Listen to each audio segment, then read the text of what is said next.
Hi hello అందరికి నమస్తే, welcome to our channel. నా పేరు రవీందర్. కూటమి అధికారంలోకి వచ్చిన తర్వాత ఏదైతే వైసీపీ పార్టీ అధికారంలో ఉన్నప్పుడు కూటమి పార్టీలను వ్యతిరేకించిన వాళ్ళకు వ్యతిరేకంగా పోస్టులు పెట్టినటువంటి వాళ్ళు ఎవరైతే ఉంటారో వాళ్ళని టార్గెట్ చేసి ఇప్పుడు వాళ్ళ మీద కేసులు పెడతా ఉన్నారు, అరెస్ట్ చేస్తూ ఉన్నారు. ముఖ్యంగా అంటే అన్ని రంగాలకు సంబంధించి చేస్తూ ఉన్నారు. కానీ ఇప్పుడు సినీ పరిశ్రమకు సంబంధించి చూస్తే పోసాని కృష్ణమురళి పైన రాష్ట్ర వ్యాప్తంగా అనేక పోలీస్ స్టేషన్లో కేసులు నమోదైనాయి. సో ఆ క్రమంలో పోసాని కృష్ణమురళి మరి నేను రాజకీయాలకు దూరంగా ఉంటున్నాను, వైసీపీ పార్టీ కూడా రాజీనామా చేస్తున్నానని చెప్పడం సంచలనంగా మారింది.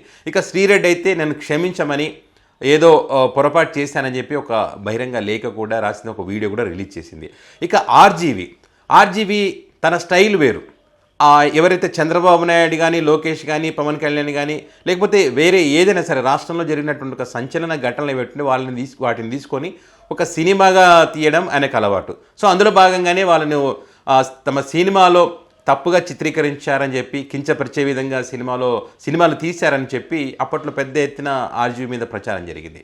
సో ఇప్పుడు కూటమి అధికారంలోకి వచ్చిన తర్వాత ఆర్జీవి మీద వివిధ పోలీస్ స్టేషన్లో కేసులు నమోదు చేశారు.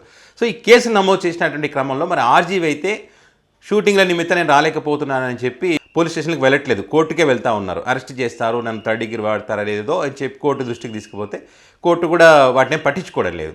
రాంగోపాల్ వర్మ పారిపోయాడు, రాంగోపాల్ వర్మ భయపడతా ఉన్నాడు, రాంగోపాల్ వర్మ ఏడుస్తూ ఉన్నాడు, రాంగోపాల్ వర్మ ఏదో మంచ కింద దాక్కున్నాడని ఇట్లా పెద్ద ఎత్తున ఏదైతే ప్రచారం చేస్తూ ఉన్నారో దీనికి సంబంధించి రాంగోపాల్ వర్మ స్పందించడం లేదని ఎవరైతే అనుకుంటున్నారో ఒక సంచలన వీడియో రిలీజ్ చేశాడు. ఆ వీడియో పెద్ద ఎత్తున వైరల్ అవుతోంది. ఆ వీడియోలో రాంగోపాల్ వర్మ ఏం మాట్లాడనేది ఒకసారి మీరు వినండి. Extremely sorry to disappoint. నేను ఉనికిపోతున్నాను, మంచం కింద నేరుస్తున్నాను అని అందరూ what ever the media speculating, వాళ్ళందరికీ చిన్న డిసప్పాయింట్మెంట్ ఉండొచ్చు వీడియో. ఇక్కడ పాయింట్ ఏంటంటే, I just want explain the whole concept. ఇప్పుడు నేను ఆల్మోస్ట్ ఒక 1 year బ్యాక్ ఏదో ట్వీట్స్ పెట్టాను అనే ఎలిగేషన్. ఆ ట్వీట్స్ ఎవరో మనోభావాలు దెబ్బతిన్నాయి. ఇక్కడ విచిత్రం ఏంటంటే 1 year బ్యాక్ పెట్టిన ట్వీట్స్ 4 డిఫరెంట్ ప్లేసెస్ లో, 4 డిఫరెంట్ జ్యూరిస్డిక్షన్స్ లో నలుగురికి ఒకే 3-4 రోజుల వ్యవధిలో వాళ్ళ మనోభావాలు దెబ్బతిన్నాయి.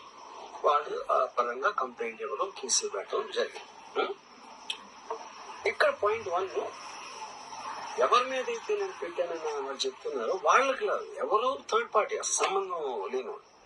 ఆ కాంటెక్స్ట్ లో అసలు ఈ కేసు ఎలాగా, ఈ సెక్షన్స్ ఎలా వర్తిస్తాయి అనేది అప్పుడు ఆబ్వియస్ గా నాకు వచ్చే అనుమానం. కానీ నాకు కానీ నా మనుషులు కానీ ఇది ఒక పర్సిక్యూషన్ చేయడానికి ఒక పద్ధతి ప్రకారం ఉన్న ఎలవబుల్ లాస్ ని వాడుతున్నారా, లేకపోతే ఇప్పుడు వరల్డ్ ఓవర్ ఒక ఫినామినా ఏం జరుగుతుందంటే political parties weaponising the systems of the police. అది అమెరికాలో జరుగుతుంది, యూరోప్ లో జరుగుతుంది, ఇక్కడ కూడా జరుగుతుంది. అప్పుడు నేను ఏ ఒక్క వ్యక్తిని, పోలీస్ ఆఫీసర్ ని కానీ పొలిటికల్ పర్సన్ గా నేను బ్లేమ్ చేయట్లేదు. I think it happens in certain ఒక ఏమంటుందని ఒక వే. అది అందరూ కూడా ఎంతో కొంత అది చేయటానికి టెంప్టేషన్ ఉండొచ్చు. But eventually there is the law of the land which will take the final call. So అది that I completely agree. I mean sorry, believe in that and I abide by that as a citizen.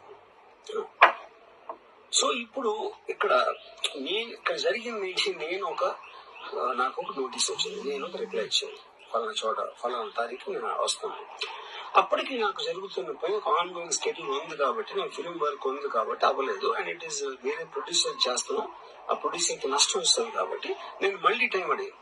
ఇదేంటి case, ఇదేం urgent case అంటే 1 year తర్వాత tweet చూసిన అతనికి 1 week లో అన్ని అయిపోవాలని ఏమన్నా మీనింగ్ ఉంటుంది అసలు దానికి? So it's basically means it is being ఇది ఎప్పుడెప్పుడో 1 year క్రితం చేస్తే అసలు వాళ్ళ మనోభావాలు, అసలైన వాళ్ళ మనోభావాలు దెబ్బతినకుండా ఎవరో మనోభావాలు దెబ్బతినడం ఏంది, వాళ్ళు కేసులు పెట్టడం ఏంది. ఇప్పుడు అర్జెంటుగా 1 year క్రితం జరిగినటువంటి కేసు 1 weekలో కంప్లీట్ అవ్వాలనేటువంటి ఆతృత ఎందుకు? వాళ్ళకు తన నిర్మాతలకు నష్టం వస్తుందని చెప్పే వాళ్ళు నోటీసులు ఇచ్చినా కూడా తర్వాత వస్తానని చెప్పినప్పటికీ కూడా మంచం కింద కూర్చున్నాను, ఏడుస్తున్నానని చెప్పి ఈ రకంగా ఛానల్లో పెద్ద ఎత్తున స్ప్రెడ్ చేయడం ఎంతవరకు కరెక్ట్? సో బహుశా ఈ వీడియో ద్వారా కొంతమంది డిసప్పాయింట్ అయింటారు అని చెప్పి కూడా రామ్ గోపాల్ వర్మ మాట్లాడుతూ ఉన్నారు. ముఖ్యంగా అంటే రామ్ గోపాల్ వర్మ వీడియో రిలీజ్ చేసిన తర్వాత పెద్ద ఎత్తున వైరల్ అవుతోంది. ఆయన మాటలకు సంబంధించి విభిన్నమైనటువంటి అభిప్రాయాలు పెడతారు. కొంతమంది ఇప్పుడు ఇదేంది అప్పుడు బాగా అయిందని కొంతమంది పెడితే, కొంతమంది ఏమో ఏదైతే ఆర్జీబీని పట్టుకోవాలని చూపిస్తున్నటువంటి ఆరాటము గుడ్లవల్లేరు ఇంజనీరింగ్ కాలేజీకి సంబంధించిన ఘటనలో మరి ఇంతవరకు ఏమైందో తెలియదు. అదేవిధంగా నంద్యాల జిల్లాలో ఒక చిన్నారికి సంబంధించి ఆ నిందితుడు ఎవరో కూడా తెలియదు. మరి వాళ్ళని పట్టుకోవడంలో ఎందుకని చూపించలేదు? ఇంకా చాలా ఉన్నాయి. ఇలాంటి వాటి మీద ఫోకస్ పెట్టకుండా ఈ రకంగా గతంలో ఎవరైతే తమను వ్యతిరేకించారో వాళ్ళని మాత్రమే టార్గెట్ చేస్తూ వాళ్ళని మాత్రమే అరెస్ట్ చేయాలని చెప్పి వీళ్ళు చూపిస్తున్నటువంటి ఆతృత ఏదైతే ఉందో ఇది కరెక్ట్ కాదనేటువంటి అభిప్రాయాలు కూడా వినిపిస్తూ ఉన్నాయి. సో ఏదేమైనా కూడా ఆర్జీవీ అంటేనే సంచలనం. మరి ఆర్జీవీ వీడియో కూడా ఇప్పుడు సంచలనమైంది. మరి ఆర్జీవీ అరెస్ట్కి సంబంధించి ఇంకెంత సంచలనంగా మారుతుందని మాత్రం చూద్దాం.